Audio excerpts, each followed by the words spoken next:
Hello friend, welcome to my channel Mavika Shukla DElEd active.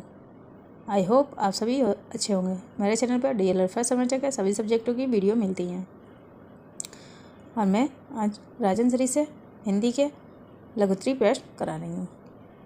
और अतिलघुत्री बहुविकल्पी और अतिलघुत्री राजन से मैंने करा दिया है। अब मैं अतिलघुत्री के करा रही हूँ। तो चलिए देखते हैं अतिलघुत्री के प्रश्न। और आप लोगों को अगर मेरे चैनल की वीडियो अच्छी लगे तो लाइक करें, सब्सक्राइब करें, कमेंट करें और आपके जो भी कॉलेज ग्रुप हैं उनमें सब में शेयर करें ताकि उनकी भी हेल्प हो सके। चलिए देखते हैं फ्रेंड। आज देखते हैं हम क्वेश्चन नंबर लघुत्री के क्वेश्चन नंबर 11। क्या है? उच्चारण स्थान के आधार पर व्यंजनों का वर्गीकरण कीजिए। उत्तर है उच्चारण स्थानों के आधार पर व्यंजनों का दो प्रकार होते हैं। पहला है सघोष तथा दूसरा है अघोष। पहला कौन सा है? सघोष तथा दूसरा है अघोष। तो पहला देखते हैं, हेडिंग डालते हैं सघोष व्यंजन। कौन सी? सघोष व्यंजन। सघोष व्यंजन में क्या है डेफिनेशन? सघोष व्यंजन वे व्यंजन कहलाते हैं जिनमें व्यंजनों का उच्चारण उस समय तक समाप्त नहीं हो सकता। क्या है? सघोष व्यंजन वे व्यंजन कहलाते हैं जिनमें व्यंजन का उच्चारण उस समय तक समाप्त नहीं होता जब तक जीवा उस स्थान तक पहुंचती है जीवा उस स्थान तक पहुंचती है जहां से व्यंजन का उच्चारण होता है इसके दो भेद हैं, पूर्ण सघोष व अपूर्ण सघोष। जैसे आ, बड़ा, छुटी, बड़ी, छुटौ, बड़ौ, रेर, ए, ऐ, ओ, अंग, गा, घा, जा, झा, णा, डा, डा, ढा, ढा, दा, धा, वा, भा, या, रा, ला, वा तथा हा है। हा ये कौन से हैं? पूर्ण सघोष हैं। अब पूर्ण सघोष में घोष जारी नहीं रहता। यह घोष उच्चारण के आदि, मध्य तथा अंत भाग में होता है। घोष मतलब ध्वनि। घोष का मतलब होता है ध्वनि। यह किस में रहता है? जब हम उच्चारण करते हैं, किसी भी वर्ण का उच्चारण करते हैं तो उसके या फिर मध्य में रहता है या अंत भाग में होता है। उसके मध्य में तथा अंत भाग में होता है। क्या है? अपूर्ण घोष में घोष जारी नहीं रहता है। यह घोष उच्चारण के बाद आदि, मध्य तथा अंत भाग में होता है। उच्चारण स्थान की दृष्टि से व्यंजन ध्वनियों के निम्नांकित भेद हैं। पहला देखते हैं पहला क्या है? द्वष्ट। इन अक्षरों में उच्चारण में दोनों ओठों का प्रयोग होता है। द्वष्ट मीन्स दो ओष्ठ मीन्स दोनों होंठ, यानी कि इन अक्षरों के उच्चारण में दोनों होठों का प्रयोग होता है। वो वे अक्षर कौन कौन से? वे वर्ण होते हैं पा, फा, वा, भा, मा, वा तथा छुटऊ, बड़ऊ। क्या है? माँ तथा छुटऊ, बड़ऊ से वर्ण होते हैं पा, फा, पा होता है, फा होता है, बा होता है। दूसरा देखते हैं, दूसरे का है क्या है? दंतोष्ठ। क्या है? दंतोष्ठ। इन वर्णों में दंतोष्ठ में इन वर्णों के उच्चारण में ऊपर के दांत तथा नीचे के होंठ का प्रयोग किया जाता है। वे वर्ण कौन कौन से थे? वा, फा। क्या है? वा, फा। थर्ड देखते हैं, दंत। थर्ड क्या है? दंत। इसमें क्या है? जिन व्यंजनों के उच्चारण में जीवा को दांतों पर लगाना होता है उन्हें दंत कहा जाता है। उन्हें क्या कहा जाता है? दंत। किसमें? जिन व्यंजनों के उच्चारण में जीवा को दंत पर लगाना होता है उन्हें दंत कहा जाता है। जैसे ता, वर्ग, ला, सा ये वर्ण आते हैं। और में देखते हैं कंठ। कंठ से कौन कौन से वर्ण बोले जाते हैं? कंठ मीन्स कंठ, गला। तो देखते हैं कौन कौन से वर्ण बोले जाते हैं। कंठ से बोले जाने वाले वर्णों को कंठ कहा जाता है। जैसे आ, बड़ा आ, का वर्ग हा। का वर्ग में आते हैं का, खा, गा, घा। ये का वर्ग में जो भी वर्ण आते हैं वे सब और हा, ये सब कंठ से बोले जाते हैं। 5 का देखते हैं तालुब। तालब का देखते हैं, तालब से तालब। जिन वर्णों के उच्चारण में जीवा तालु को स्पर्श करती है उन्हें उन वर्णों को तालब कहते हैं। जैसे ई, बड़ी ई, चा वर्ग में कौन कौन से? चा, छा, जा, झा और या, शा। ये तालव्य स्वर और तालव्य व्यंजन कहलाते हैं। इसमें स्वर कौन कौन से हैं? स्वर है ई, बड़ी ई। और व्यंजन कौन से हैं? व्यंजन है चा, छा, जा, झा और शा या शा। ये तालव्य में तालव्य से उच्चारण किए जाते हैं। चलिए आगे देखते हैं। 6 का देखते हैं। मूर्धन।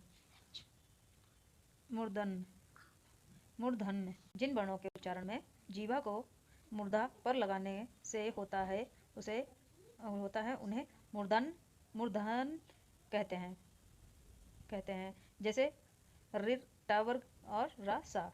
रिर जो है रिर और टावर्ग। टावर्ग में कौन कौन से? टा, ठा, डा, ढा, ये सब मूर्धा व्यंजन कहलाते हैं। और रा और षटकोण वाली सा, ये सब मूर्धा व्यंजन कहलाते हैं। 7 का देखते हैं। जीवा मूल्य। जीवा मूल्य जिन वर्णों के उच्चारण से में जीवा के मूल को स्पर्श होता है, मूल का स्पर्श होता है, उन्हें जीवा मूल कहते हैं। जैसे का, खा, गा।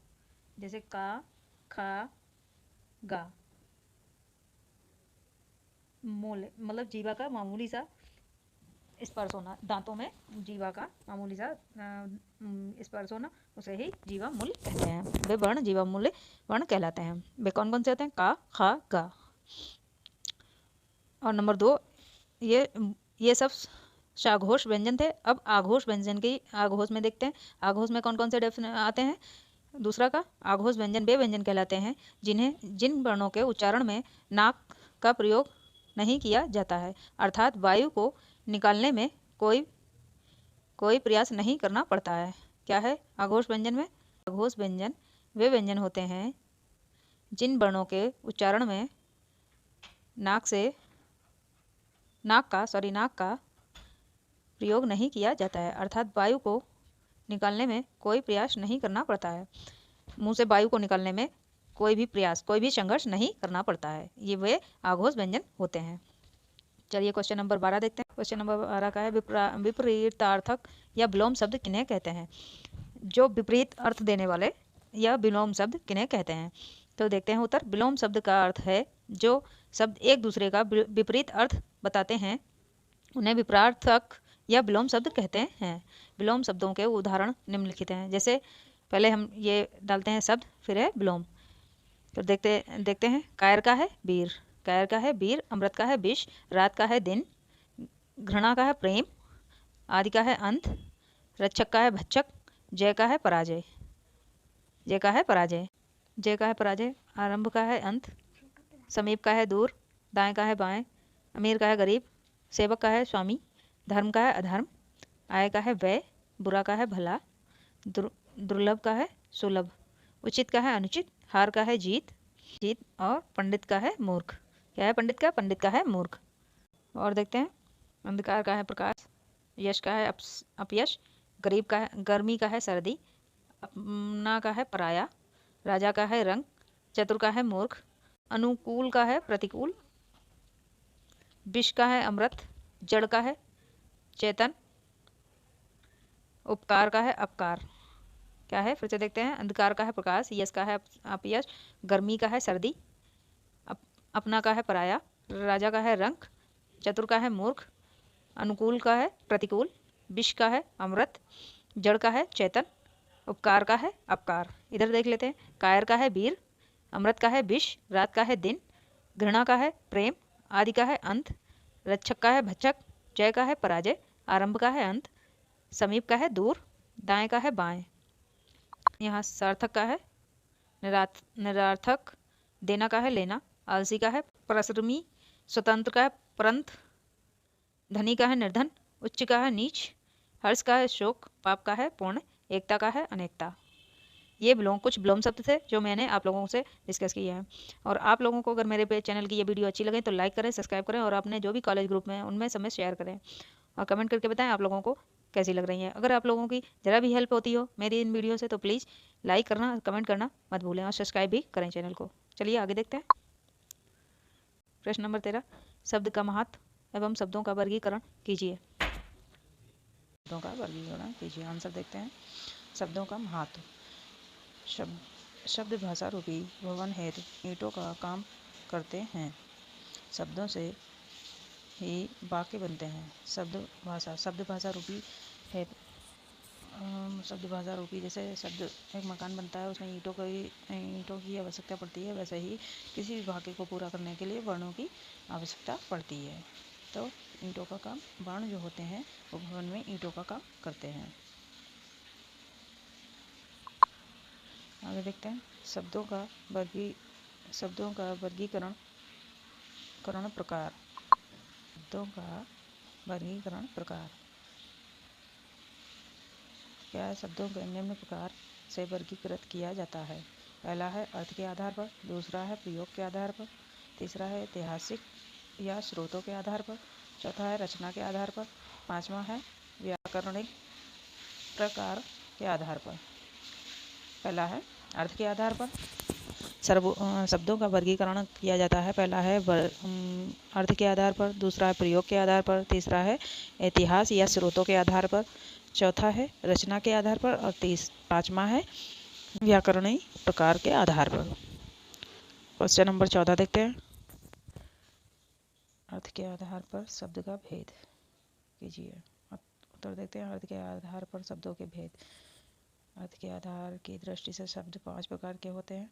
पहला है एकार्थी शब्द, दूसरा है अनेकार्थी शब्द, तीसरा है समरूपी भिन्नार्थी शब्द, चौथा है पर्यायवाची अथवा समार्थी शब्द, पांचवा है विपरीत आर्थिक अथवा विलोम शब्द। पहला है एकार्थी शब्द, दूसरा है अनेकार्थी शब्द, तीसरा है समरूपी भिन्नार्थी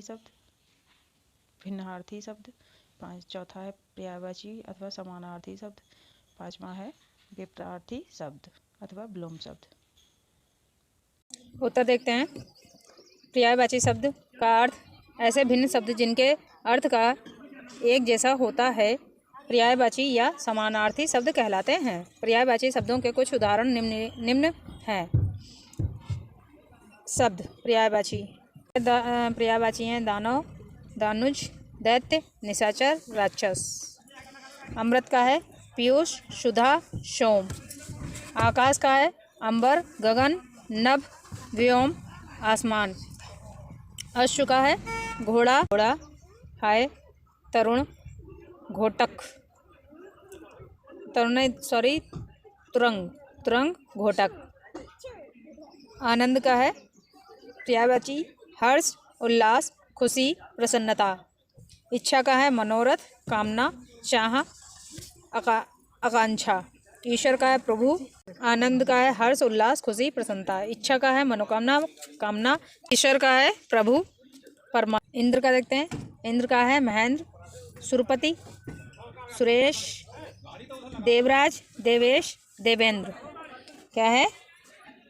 गंगा का देखते हैं। गंगा का है जानवी, देव नदी, सुरसुरी और त्रिपथज्ञा सुर नदी। देखते हैं। गंगा का जानवी, देव नदी, सुरसरी, त्रिपथगा सुर नदी। चतुर का देखते हैं। पर्यायवाची निपुण, दक्ष, कुशल।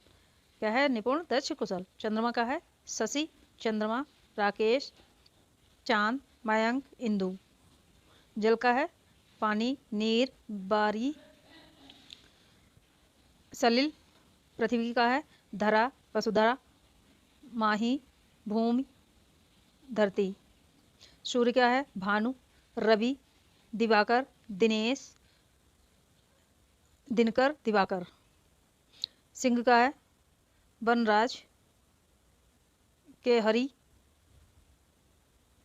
पंचानन,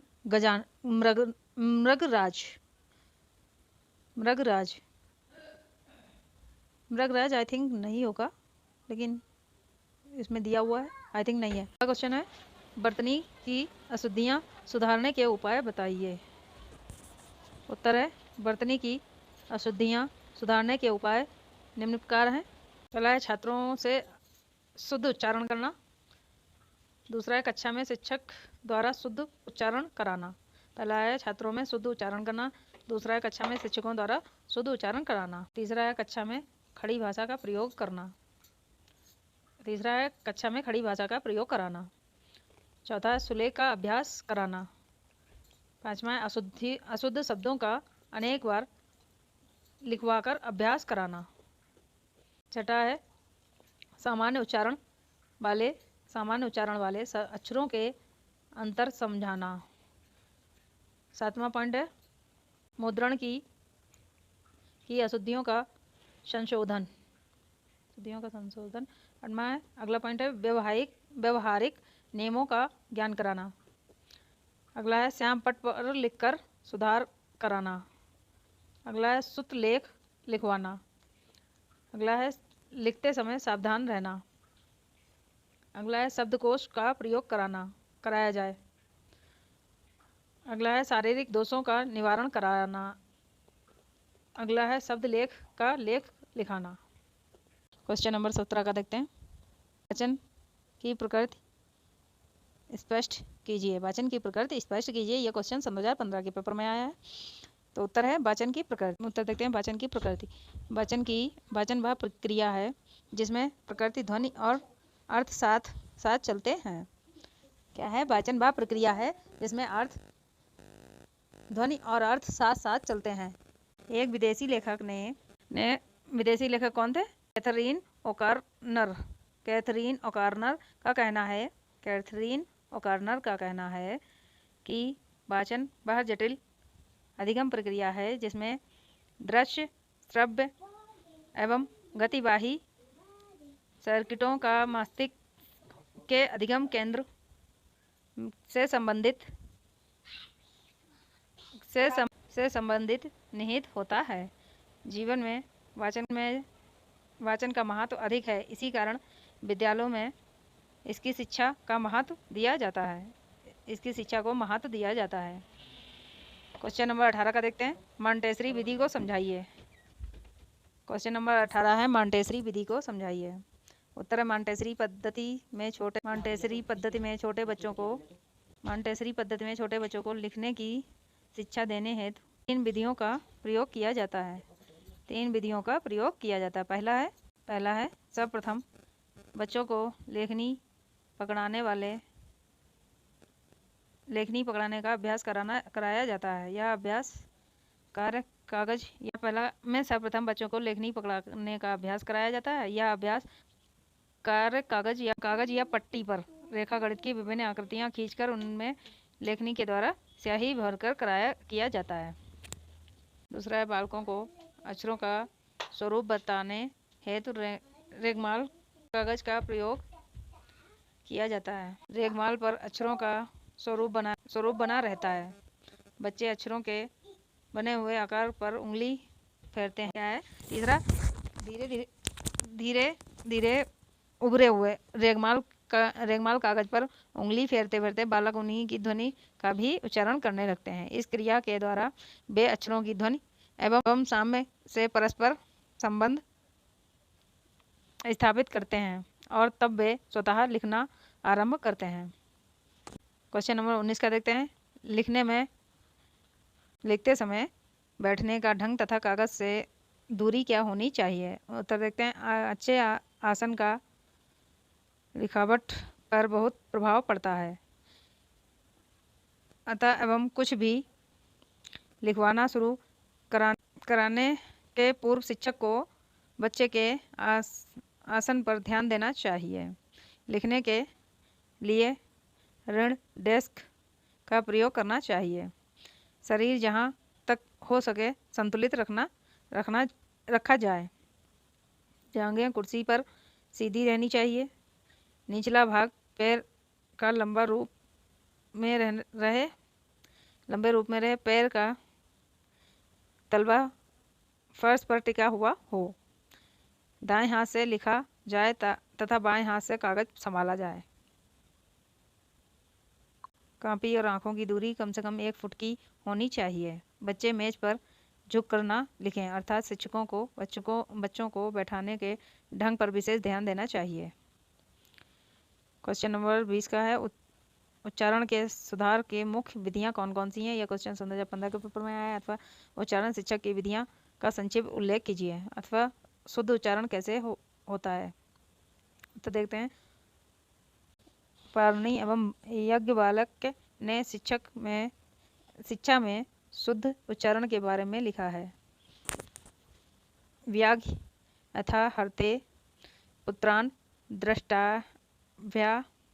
द्रष्टाभ्याम न पीड़ते भीता पतन भेदाभ्याम तदुणा प्रयोजनते। प्राणी शिक्षा जिस प्रकार बाघनी अपने बच्चे को मुंह में लेकर चलते समय उस बात का ध्यान रखती है कि बच्चे को ना तो दांत चुभे और ना ही गिर पड़े, इसी प्रकार वर्णों का उच्चारण करते समय देखना चाहिए कि ना तो वे दबे रह जाएं और एवं ना एकाएक बाहर निकल जाएं। उच्चारण के प्रमुख तत्व। हेडिंग है उच्चारण के प्रमुख तत्व। पहली है हेडिंग ध्वनि व्यवस्था। इसकी डेफिनेशन है शुद्ध उच्चारण के लिए हिंदी ध्वनियों की व्यवस्था का ज्ञान आवश्यक है। इस ध्वनि का उच्चारण किस उच्चारण स्थान से होगा। दूसरा है बल। इसकी डेफिनेशन है जिस शक्ति के द्वारा जिस ध्वनि वर्ण का उच्चारण किया जाता है उसे बल कहते हैं। जैसे पहला है अक्षर वर्ण बल। घर क्या है? अक्षर वर्ण क्या है? घर। दूसरा है शब्द बल। तो शब्द बल क्या है? हरि घर जाता है। शब्द बल क्या बन रहा है? हरि घर जाता है। तीसरा है वाक्य बल। हरि घर जा सकता है। ये वाक्य बन गया कि हरि घर जा सकता है। उच्चारण में किसी ध्वनि पर बल ना देने से भी अर्थ का अनार्थ हो जाता है। तीसरा है लय।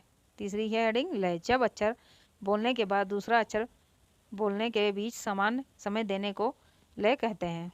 चौथा है स्वराघात। उच्चारण में ध्वनियों के समुचित आरोह अवरोह को स्वराघात कहा जाता है। क्या है स्वराघात में? उच्चारण में ध्वनियों के समुचित आरोह अवरोह को स्वराघात कहा जाता है। गति की डेफिनेशन क्या है? गति का अर्थ है शब्द समूहों के बीच में हिचकिचाहट अथवा रुकावट के। गति क्या है? गति का अर्थ है शब्द समूहों के बीच में हिचकिचाहट अथवा रुकावट के बोलने से है। छठा है विराम। विराम का अर्थ है रुकना। लंबे वाक्यों को शुद्ध रूप से पढ़ने के लिए यथा स्थान पर रोकते हुए पढ़ना। क्या है विराम का अर्थ है रुकना और लंबे वाक्यों को शुद्ध रूप से पढ़ने के लिए यथा स्थान पर रुकते हुए पढ़ना। क्वेश्चन नंबर 21 का देखते हैं।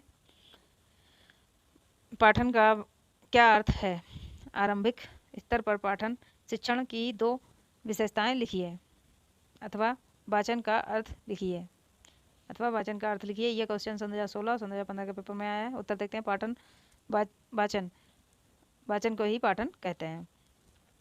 पाठन का अर्थ है भाषा के 2 रूप हैं, एक मौखिक एवं दूसरा लिखित। मौखिक भाषा को बोला जाता है किंतु लिखित भाषा को तो वाचन पढ़ना ही जाता है। लिखित भाषा को देखकर बोलना ही वाचन कहलाता है। वाचन के पर्याय पाठन तथा वाचन भी है। लुईस के अनुसार, कौन है? लुईस के अनुसार वाचन एक साधन है। लुईस के अनुसार वाचन एक साधन है जिसके माध्यम से बालक संपूर्ण मानवता के द्वारा संचित ज्ञान राशि से परिचित हो सकता है। क्या है? वाचन एक साधन है जिसके माध्यम से बालक संपूर्ण मानवता के द्वारा संचित ज्ञान राशि से परिचित हो सकता है। संक्षेप में यह कह सकते हैं कि लिपि प्रतीकों की पहचान, अर्थ ग्रहण एवं उसको पूर्वापर संबंध जोड़ते हुए पूर्ण आशय समझ लेने का नाम पढ़ना, वाचना, पाठन और वाचन है। वाचन के उद्देश्य देखते हैं। वाचन के उद्देश्य निम्नलिखित हैं। पहला है बालकों में ऐसी क्षमता पैदा करना कि वे पाठ पढ़कर उसके भाव ठीक समझ सकें। दूसरा है वाचन द्वारा बच्चों को शुद्ध उच्चारण का अभ्यास कराना। तीसरा है पढ़ते समय स्वरों के उतार चढ़ाव एवं विराम आदि का ध्यान रखना। चौथा है आत्मसात किए गए विषय को बालक दूसरों को भी समझा सके, उसमें ऐसी योग्यता उत्पन्न करना। क्वेश्चन नंबर 22 देखते हैं। वाचन के प्रकार बताइए। वाचन के प्रकार, यह क्वेश्चन 2015 के पेपर में आया है। वाचन के प्रकार निम्नलिखित हैं। पहला है सस्वर वाचन। सस्वर वाचन, स्वर सहित वाचन को क्या है? स्वर सहित वाचन को ही सस्वर वाचन कहते हैं। अर्थात लिखी हुई विषय वस्तु को देखकर सस्वर पढ़ना सस्वर वाचन है। स्वर के दो भेद हैं। कौन से हैं? पहला है आदेश वाचन, दूसरा है अनुकरण वाचन।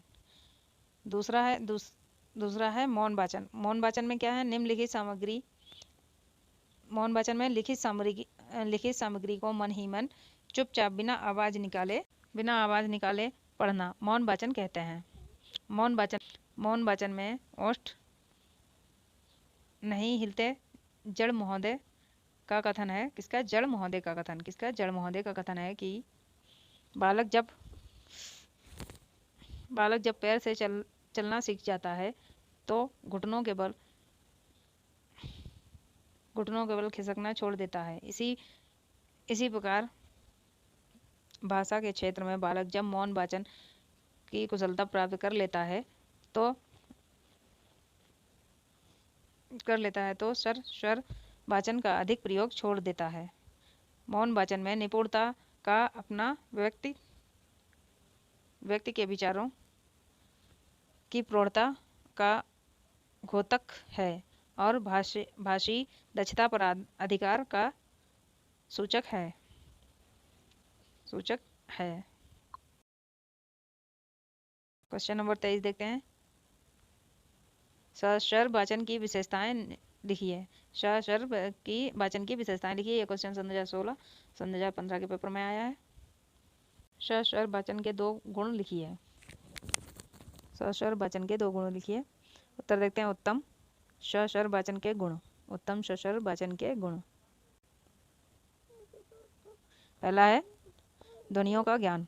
बालक को भिन्न भिन्न ध्वनियों का ज्ञान होना चाहिए तथा सामान्य ध्वनियों में भेद करने की सामर्थ्य होनी चाहिए। दूसरा है उच्चारण की शुद्धता। उत्तम सस्वर वाचन में शुद्धता का विशेष महत्व है, अतः प्रत्येक शब्द का उच्चारण शुद्ध रूप में करना चाहिए। उच्चारण में शुद्धता कई अशुद्धता कई कारणों से आ जाती है। उदाहरण क्षेत्रीय प्रभाव के कारण, मनोवैज्ञानिक के कारण, अज्ञानतावश गलत अभ्यास, अध्यापक का अशुद्ध उच्चारण स्थानों में दोष आदि। अतः परीक्षा के माध्यम से कारण का पता लगाकर उसे दूर करने का प्रयत्न करना चाहिए। अतः परीक्षा के माध्यम से कारण का पता लगाकर उसे दूर करना चाहिए, प्रयत्न करना चाहिए। तीसरा है विराम चिन्ह। अल्प विराम, अर्ध विराम तथा पूर्ण विराम का ध्यान रखकर पढ़ना चाहिए। रोको मत जाने दो वाक्य में यदि रोको के पश्चात विराम करके पढ़ें तो एक अल्पविराम होगा और मत के बाद विराम करके पढ़ें तो दूसरा अर्थ होगा। रोको मत के बाद अल्पविराम लगाएंगे तो एक अलग अर्थ होगा और मत के बाद विराम करके पढ़ें तो दूसरा अर्थ होगा। अतः विराम चिन्ह अर्थ बदल देता है। वाक्य का अर्थ बदल देता है। चौथा देखते हैं। स्पष्टता। वाचन स्पष्ट होना चाहिए। इसके लिए स्वर पर नियंत्रण आवश्यक है। इतनी जोर से पढ़ना चाहिए कि समस्त श्रोता सुन लें। शब्दों के समूहों को एक श्वास में पढ़ते समय उसमें अर्थ की संगति पर ध्यान रखा जाए। प्रत्येक वर्ग का उच्चारण पृथक रूप में ही किया जाए। पांचवा है उपयुक्त बालघात। बल की शक्ति वह मात्रा है जिसके द्वारा कोई वर्ण अथवा शब्द उच्चारित किया जाता है। वचन में इस बात को दृष्टिगत रखना चाहिए कि किस शब्द पर कितना बल देना है, क्योंकि बल की मात्रा के अनुसार शब्द के अर्थ में परिवर्तन आ जाता है। यथा, हे प्रभु, मुझे एक शक्तिवान पुत्र चाहिए दीजिए। इस वाक्य में यदि पुत्र पर बल देते हैं तो इसका अर्थ होगा पुत्र होना चाहिए, पुत्री नहीं। यदि शीलवान पर बल देकर पढ़ेंगे तो शीलवान पर बल देकर पढ़ेंगे तो उसका तात्पर्य होगा कि शीलवान ही चाहिए, शील रहित कदापि नहीं चाहिए। यदि उपयुक्त वाक्यों में इन शब्दों पर बल नहीं दिया जाएगा तो उसका तात्पर्य होगा कि पुत्री भी चलेगी, शीलवान निहित भी चलेगा, शीलवान निहित भी चलेगा। अतः साधारण रूप में कहने एवं बलघात करते हुए कहने के से अर्थ में परिवर्तन आ जाता है, इसलिए यथास्थान उपयुक्त बालघात करना चाहिए। छठा है प्रभाव। वाचन में प्रभाव को दृष्टिगत रखा जाए। गति पर नियंत्रण आवश्यक है, ना तो बहुत द्रुत गति से पढ़ना चाहिए और ना रुक रुक कर धीरे धीरे पढ़ना चाहिए। सातवां है अर्थ की प्रतीत। सुंदर वाचन वह वाचन है जो पढ़ते समय शब्दों का अर्थ ग्रहण करता चलता है। यदि गति, लय, उच्चारण, विराम आदि का ध्यान रखकर वाचन किया जा रहा है तो अर्थ प्रतीत स्वाभाविक रूप से होती चलेगी। आठवां है स्वर में रसात्मकता। अच्छा वाचक कर्कश ढंग से नहीं पढ़ता है। अच्छा वाचक कर्कश ढंग से नहीं पढ़ता है, ना ही उसमें रूखापन रहता है, वरन आसान ढंग से मधुरता के साथ शब्द का उच्चारण करता है। करुण रस की प्रधानता होने पर ओझ नहीं देखना चाहिए। नवा है वाचन की मुद्रा। वाचन करते समय अच्छा वाचक अनावश्यक ढंग से हाथ नहीं पटकता है, मेज नहीं पीटता, उंगलियां तो नहीं नचाता, पैर से तलवा नहीं बजाता, पुस्तक को विकृत ढंग से नहीं पढ़ता, ना झुककर पकड़ता एवं ना अकड़कर पकड़ता है। रुचि। दसवां है रुचि। अच्छा वाचक पढ़ने में रुचि रखता है, उसे वाचन में आनंद आता है।